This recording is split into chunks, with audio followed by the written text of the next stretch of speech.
এরকম লেবু রস দিয়ে চিকেন ফ্রাই আর ক্যাপসিকাম কাঁচা লঙ্কা দিয়ে যদি ফ্রাই করে খাওয়া যায় তো মজা এসে যাবে, তাই না?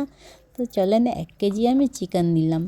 চিকেনের মধ্যে প্রথমে দিয়ে দিলাম লবণ, ওর মধ্যে দিলাম লঙ্কা গুঁড়ো, ওর মধ্যে জিরা ধনে গুঁড়ো, আদা রসুনের 2 চামচ পেস্ট। 1 কেজি চিকেন ছিল আমার।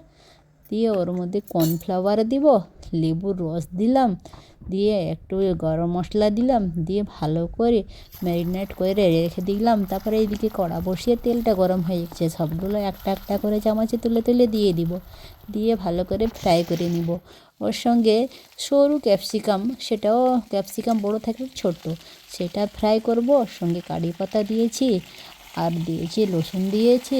এখানে মূলা একটা ছিল, মূলাটাকেও ওর মধ্যে দিয়ে ফ্রাই করে নিয়েছি। সবগুলো দেখেন ফ্রাই হয়ে গেছে, আর এতে অনেক বেশি কিছু মশলাপাতি লাগে না। এই ফ্রাই দিয়ে আর ডাল থাকলে ভাত খাওয়া হয়ে যাবে, আর লেবু রস থাকলে তো একদম মজাই এসে যাবে। এই যে ভাজাটা হয়ে গেছে, কত সুন্দর দেখেছেন। বাস আমি প্লেটিং করে নিচ্ছি, নিয়ে একটু লেবু রস দিয়ে খেয়ে দেখছি, এত টেস্টি হয়েছে। এইরকম করলে এক বাসন ভাত তো খাওয়া হয়ে যাবে, এত টেস্টি হয়েছে।